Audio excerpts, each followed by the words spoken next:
So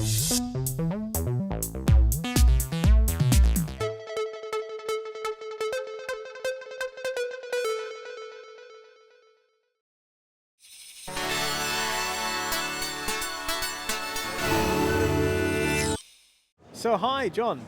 Hello. We are here at Motor 6, right? That's right.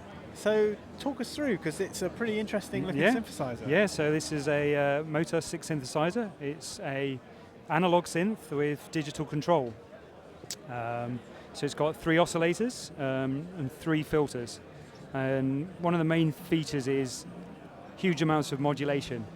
But before we get into the modulation, maybe I'll just turn on the arpeggiator and we'll have a little listen. So what we've got here is almost like a little tune playing. Because we've got 3 filters and they're separate, we can actually generate like a drum sound, which is on this filter.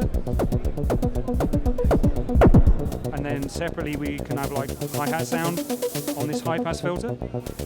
And then the main tune coming through on this TB303 style filter. So actually, the large amounts of modulation allows you to do things like this as well, because the envelopes for these filters are all separate. So we can tweak the drum sound as it's playing.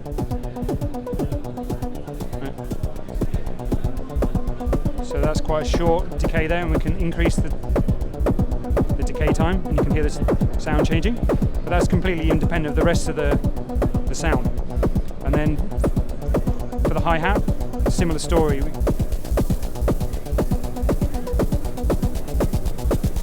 We can edit this envelope, which is completely separate to the other envelope. You can see there's an LFO that's synced to the tempo, giving the rhythm, and similarly on the bass drum. They've got another envelope here, which is separate. So that's showing a bit of taste of the modulation, I suppose. Yes. So maybe we'll stop that one. Another feature is vector morphing, where these slots at the top here are kind of fast access patch locations. So you can load in a patch into the slots, and then you can morph between them all.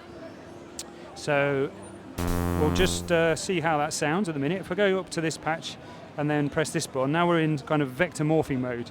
So I've been fiddling with that, so I've just got to adjust the setting.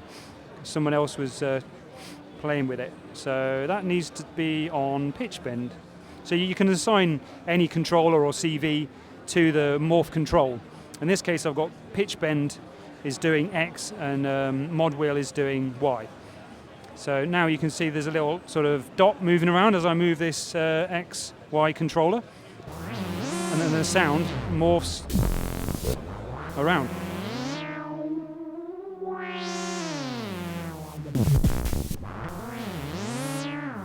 So obviously, depending what sounds you've got in there, varies the morphing effect. The morphing can be driven by like keynote or LFOs and envelopes as well. So there's lots of different options. So is the analog like engine, is that kind of based on anything in particular, or is it your own design? Or it's mainly my own design. This filter is based on a 303 filter, so that's the only real bit that kind of looks to another product. But the rest of it is kind of over decades of research, I suppose, into and making these things. This is the 6th one. It's the first one that's on sale, but all the others were sort of hobby. So okay. That's where the circuit is. And then So in terms of the modulation, because obviously you said that was a big part of it. Yeah. How do we access that? And what's the process? Yeah, it's a good question. What can we actually do with it? Yeah. So if let's exit the morphing and then go to a patch and let's clear the patch out, so we can do that. So now we've just got a basic patch. So the key way it works is you turn one of the knobs to access that analog control, and when you do that, the screen updates to show that that's what you're editing. And when you're on that screen, that's when you can assign the modulation. So if we go to the filter, actually, which is here, we can, for example, add an LFO. So you can see that on the screen. and that LFO is unique to that knob, so it's not anywhere else. And then you can have an envelope, and again, that envelope is unique to that knob. So that's the process, and then you can do things like add velocity modulation or note modulation. How many LFOs and envelopes is it? So there's 33, there's actually 37 LFOs and 37 envelopes, but 4 of those are global. So that you can have globals if you want. You go into an option, and sometimes you do want a global one, but otherwise you're allowed to do that process on every single control, which is pretty flexible. Yeah. And then you've got these modulators M1 to M4, and they're separately assignable to like a MIDI controller of your choice, or actually or LFOs as well. So the LFOs can also get in via that route. So there's you can just start creating crazy modulation. Even further than that, actually, there's what's called advanced modulation, which is, as by the name, advanced. This is where there's a series of slots, and you can basically then modulate from one knob to another across different LFOs and envelopes. And you can do things like have an LFO output modulate the frequency of another LFO, and that output modulate another one, and then an envelope in a chain. So there's very complex. Really. So have you got some patches that kind of show off some of that? I've got one. I haven't got many actually. I should have done more, but I've got one that shows the advanced mod. Quite a simple one actually, that just does LFO modulation of another LFO. Trouble is, I've got to find it now. I can't remember where I saved it, but I'll. Doesn't necessarily have to be that. Just to hear some more sounds would be nice, I think. Oh, cool. Yeah. Okay. Yeah. Okay. Well. Loud. Sorry.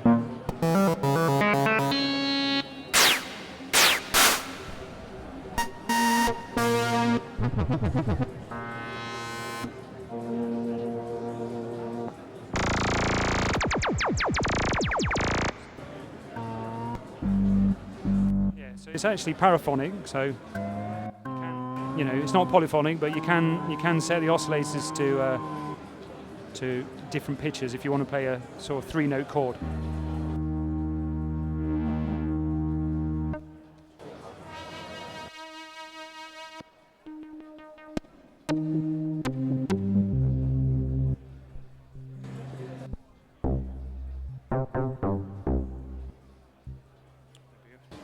For the arpeggio.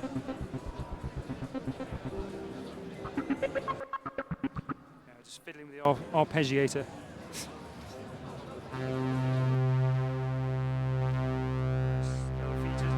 Oscilloscope, and you can lock the page and then fiddle things and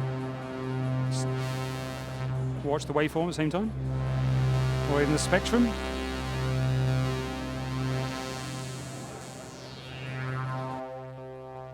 Speak.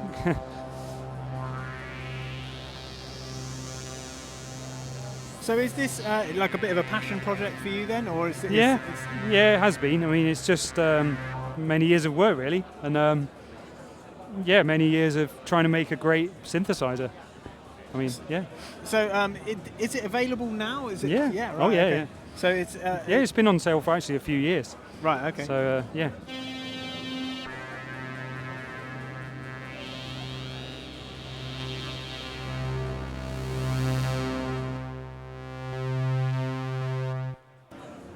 So is there any other like features that you really want to kind of show off? Testing me. Well, there's also a sort of sequencer, so you can generate a pattern, series of patterns, and then chain those together. So we've just got a. And then you can basically edit the notes, change the time or the pitch. And you can also, one thing I personally quite like is different tonal settings, like microtonal scales. So you can dial that in and actually set them using external software. So these are just some others. Is that like Scala or something? Yeah. Yeah, right, okay. Quite like that. So you get quite a different feel to as you can hear, that's different. Nice. Well, John, thank you very much for talking to us. Thanks very much doing the video. We'll see you soon. Cheers.